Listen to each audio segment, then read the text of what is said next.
Hello and welcome to our 7-8 minutes of weekly Torah talk. Our guest today is Rabbi Dan Moskovitz. He's Senior Rabbi of Temple Shalom in Vancouver, British Columbia, Canada. Hello, Rabbi. Thank you for being with us. Hi, Shmuel. How are you? Our parsha, or to be accurate, two parshas, are Matot-Masei. We read both of them this week. The story begins with Moses presenting the heads of the tribes with rules concerning the annulment of vows. War is waged against Midian, and the Torah lists the different spoils Israel took hold of in their victory and describes how they are distributed. The tribes of Gad, Reuven, and half of Menashe ask Moshe for the territory east of the Jordan as their portion of the promised land.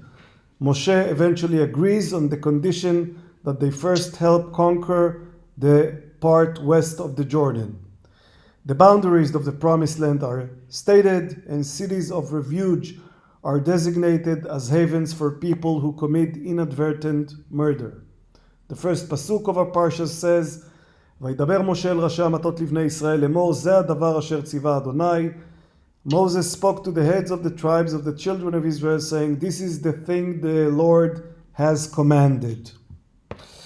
So, Rabbi, let's go to the story about 2.5 tribes who want to be different, to take themselves out of the people. They are not part of the community. Well, first, Shmuel, I'd say that Moses begins this parsha like many rabbis begin. I just want to say a few things, and then goes on for 35 chapters. Right. So we need to note that there's a whole lot in Devarim. But you're right. This one instance here with these 2.5 tribes, it's a moment where we think, and we're going to have the Shema next week or 2 weeks in B'nai Hanan. We're going to have this whole focus on the unity of the Jewish people and how they're the same coming out of Egypt in a unified group.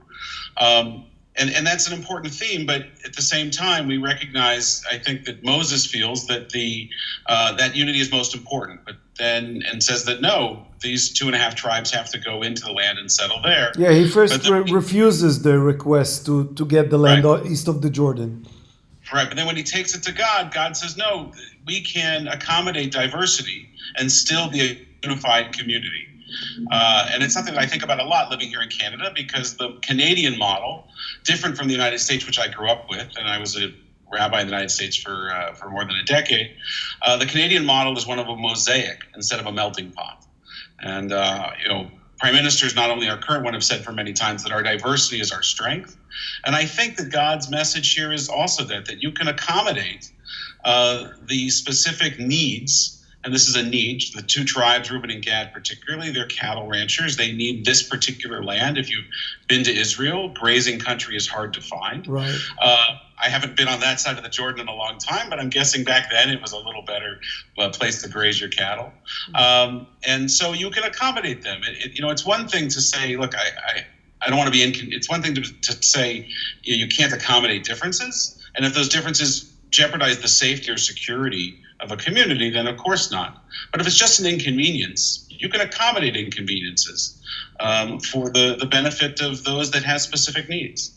I bring up this story occasionally when I speak to Israeli groups about Israel-diaspora relations, making this sounds as if, this is the first occasion in which we have Israel and diaspora, and second, it is a great example of how people who live in different places can still cooperate in achieving a national goal.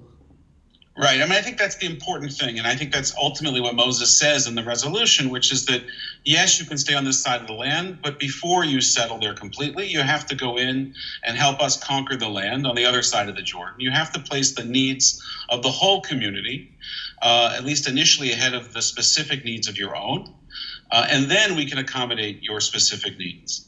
In some ways, it reminds me of I think it was a cartoon I saw once of these 3 kids standing on boxes looking over a fence. Okay. And the bottom was the difference between justice and equality. And the 2 different images are of these 3 kids all standing on the same box or the same size box, but the kids are different and they can't all see over the fence. On the other panel, different size boxes for different size kids, and they can all see over the fence.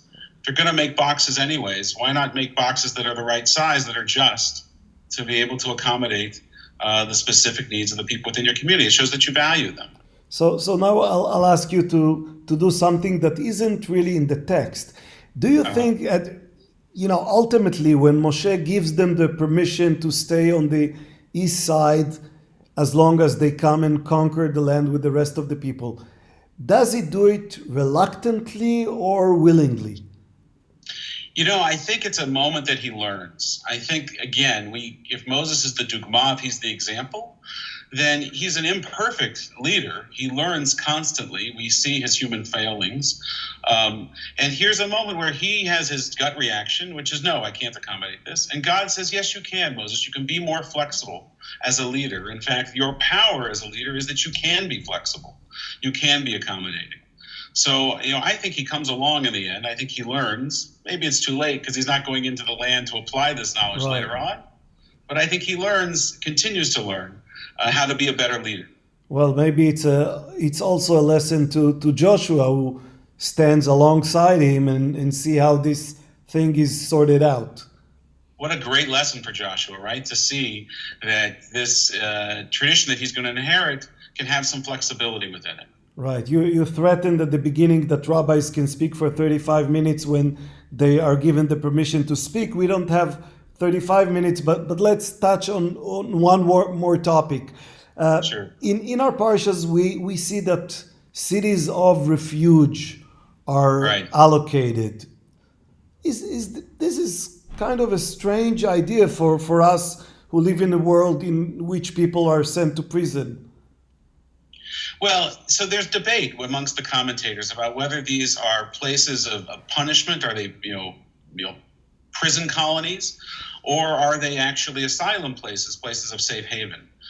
So if you look closely at the text, to go quickly, the person who committed who took a life, and we don't know yet if it was intentional or unintentional, goes to one of these 6 cities. By the way, there had to be clear roads to these cities, and there had to be a sign in every city pointing to the closest of the 6 cities. Right. And then presents himself, I guess, and will then have his case adjudicated. Was it premeditated, in which case then capital punishment? Or if it wasn't, then they can stay in that city until the death of the high priest. Now, are they staying there for punishment to them? I don't think so. I think they're staying there, one, to protect them from the retribution, the vengeance that was frequently practiced by families at the time. But the other is the gift of time. Time for those that are outside the city, for the family that's in mourning, to go through the mourning process, to see in the larger context of things the fragility of life. And time for the person that, though it was a mistake and it was an unintentional mistake, it still has consequences, to reflect on the error of their ways. Maybe that murder happened because they were working too fast with the axe that they were cutting with or something. And so there's a lesson to be learned there, to slow down. And this also is different than our system, because in our system, we will give different punishment to people who commit murder, but they will be sent to the same place just to serve different periods of time. In this case, we separate those who do it by mistake from those who do it by intention. I mean, can you imagine the Shabbos table discussion that took place in the asylum cities amongst all of these people that had, mistakenly, erroneously taken another's life, the lessons that they had learned from that, the moments of self-reflection that must have taken place? Probably a fascinating place, and not at all like. Yeah, if there's such safari trip, I'll be the first to sign up. Yeah, for sure.